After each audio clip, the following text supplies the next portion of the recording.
भोला और हरिया दोनों गहरे मित्र थे। दोनों के खेत पास पास थे। दोनों अपने अपने खेतों में मिलजुल कर काम करते थे।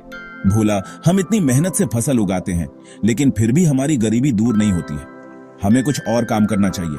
मित्र, ऐसा नहीं है। हमें भगवान जितना दे रहे हैं उसी में खुश रहना चाहिए। तू कुछ नहीं समझता है। इतने दिन से तू शिवजी की पूजा कर रहा है। भगवान ने तुझे आज तक क्या दिया है? मैंने आज तक अपने भोले बाबा से कुछ मांगा ही नहीं। मैं तो बस सच्चे मन से उनकी पूजा करता हूँ और वे अपने आप मेरे सारे काम बना देते हैं। मुझे कुछ मांगने की जरूरत ही नहीं पड़ती। तू भी मेरे साथ मंदिर चलाकर तेरे मन में से भी लालच निकल जाएगा। हरिया गुस्सा होकर अपने घर चला गया। घर में उसकी पत्नी सुमित्रा ने पूछा तो हरिया ने कहा, मैंने अपने मित्र भोला को साथ मिलकर व्यापार करने की सलाह दी तो उसने मना कर दिया और कहा, भोले बाबा की कृपा से वह इतने में ही खुश है। भोला भैया भगवान शिव के भक्त हैं। आप बचपन से उनके साथ रहते हो, फिर भी आप कभी मंदिर नहीं गए। सबका अपना अपना विश्वास है। वैसे उनके कहने से आप भी मंदिर जाकर भोले बाबा का आशीर्वाद ले लो। यदि भगवान ने चाहा तो आपका व्यापार करने का सपना पूरा हो जाएगा। सुमित्रा की बात हरिया की समझ में आ गई। वह अगले दिन भोला के साथ शिवजी के मंदिर गया। वहां उसने पूजा की और उसके बाद उसने शिवजी से प्रार्थना की, हे प्रभु, मुझे इतना धन दो जिससे मैं व्यापार कर सकूं। यदि मेरा व्यापार चल गया तो मैं आपके मंदिर में सोने का शिवलिंग चढ़ाऊंगा। उसकी प्रार्थना सुनकर भोला मुस्कुरा रहा था, लेकिन उसने हरिया से कुछ नहीं कहा और वापस आकर अपने खेत में काम करने लगा। कुछ दिन बाद हरिया ने कर्ज लेकर व्यापार शुरू किया। भगवान भोलेनाथ की कृपा से उसका व्यापार अच्छा चलने लगा। भोला देख, तूने भोले बाबा की इतने साल भक्ति की पर कुछ नहीं मांगा, और मैं तेरे साथ केवल एक बार बाबा के मंदिर गया और भगवान से सोने का शिवलिंग चढ़ाने की बात की। बाबा ने खुश होकर मेरा व्यापार शुरू करा दिया। तुमने जो मांगा तुम्हें मिल गया। मैंने तो केवल भगवान की भक्ति मांगी थी, जिससे मैं बहुत खुश हूँ। तुम्हारी खुशी धन दौलत में है, मेरी खुशी मेरे भोलेनाथ की भक्ति में है। देखना, इस साल शिवरात्रि पर मैं सोने का शिवलिंग चढ़ाऊंगा, तब बाबा मुझे और धनवान बना देंगे। आपके भोले बाबा भी भेदभाव करते हैं। आपके मित्र की एक दिन की पूजा से प्रसन्न होकर उसे धन दे दिया, और आप इतने सालों से पूजा पाठ कर रहे हैं, उसका क्या? कल आप भी मंदिर जाकर बाबा से कहना कि आप भी सोने का शिवलिंग चढ़ाएंगे। लेकिन शिवरात्रि में तो कुछ ही दिन शेष हैं। मैं सोने का शिवलिंग कहां से लाऊंगा? यदि तू जिद ही करती है तो मैं मिट्टी का शिवलिंग बनाकर चढ़ा दूंगा। उसकी बात सुनकर कमला कुछ नहीं बोली। अगले दिन भोला शिवजी के मंदिर गया और बाबा से कहा, बाबा, मैं इस शिवरात्रि आपको मिट्टी का शिवलिंग अर्पण करूंगा। यह कहकर वह अपने खेत पर चला गया। शिवरात्रि के दिन भोला और हरिया पूजा का थाल सजाकर मंदिर पहुंच गए। कमला और सुमित्रा भी उनके साथ थीं। अपने अपने शिवलिंग पर दूध चढ़ाकर उसे भगवान के चरणों में रख दो। पुजारी जी, मेरे शिवलिंग पर तो दूध चढ़ जाएगा, लेकिन भोला का शिवलिंग तो मिट्टी का है। दूध चढ़ाते ही वह बह जाएगा। बाबा, आज आपके भक्त की परीक्षा है। मेरी निष्काम भक्ति आज धनवानों के आगे फीकी पड़ रही है। मेरी लाज रखना प्रभु। इसके बाद दोनों मित्रों ने अपने हाथ में दूध का लौटा लेकर दूध चढ़ाना शुरू किया। दूध चढ़ाते समय हरिया का सोने का शिवलिंग मिट्टी का बनकर बहने लगा और भोला का शिवलिंग दूध चढ़ते ही सोने का बन गया। ये देखकर भोला खुश हो गया और हरिया रोने लगा।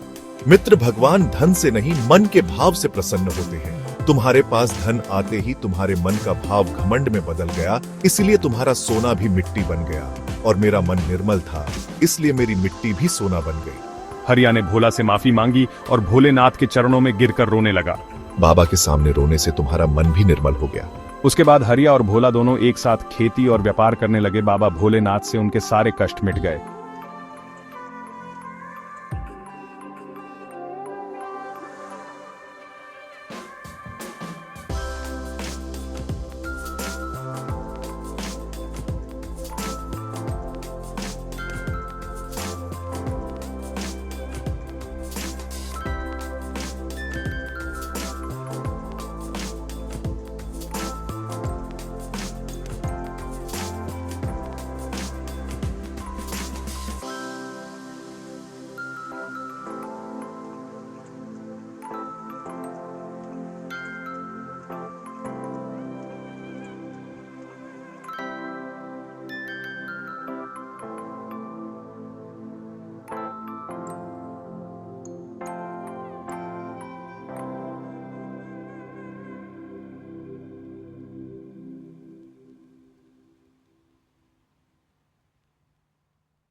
कुछ दिन बाद हरिया ने कर्ज लेकर व्यापार शुरू किया।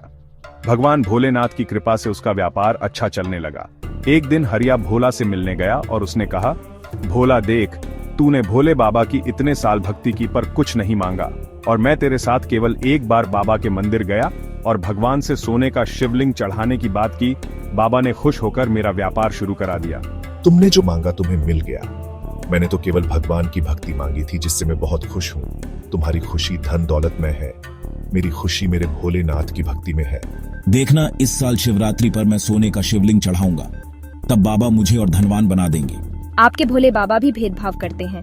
आपके मित्र की एक दिन की पूजा से प्रसन्न होकर उसे धन दे दिया, और आप इतने सालों से पूजा पाठ कर रहे हैं, उसका क्या? कल आप भी मंदिर जाकर बाबा से कहना कि आप भी सोने का शिवलिंग चढ़ाएंगे।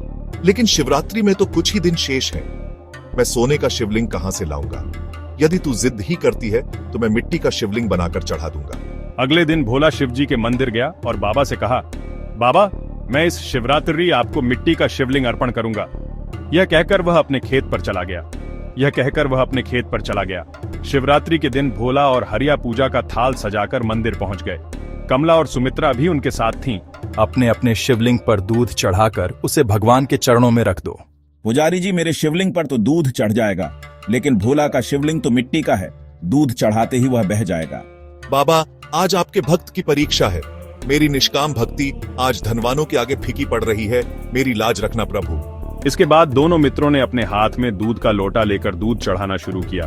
दूध चढ़ाते समय हरिया का सोने का शिवलिंग मिट्टी का बनकर बहने लगा और भोला का शिवलिंग दूध चढ़ते ही सोने का बन गया। ये देखकर भोला खुश हो गया और हरिया रोने लगा। तब भोला ने उसे समझाया, मित्र भगवान धन से नहीं, मन के भाव से प्रसन्न होते हैं। तुम्हारे पास धन आते ही तुम्हारे मन का भाव घमंड में बदल गया, इसलिए तुम्हारा सोना भी मिट्टी बन गया, और मेरा मन निर्मल था, इसलिए मेरी मिट्टी भी सोना बन गई। हरिया ने भोला से माफी मांगी और भोलेनाथ के चरणों में गिरकर रोने लगा। बाबा के सामने रोने से तुम्हारा मन भी निर्मल हो गया। उसके बाद हरिया और भोला दोनों एक साथ खेती और व्यापार करने लगे। बाबा भोलेनाथ से उनके सारे कष्ट मिट गए।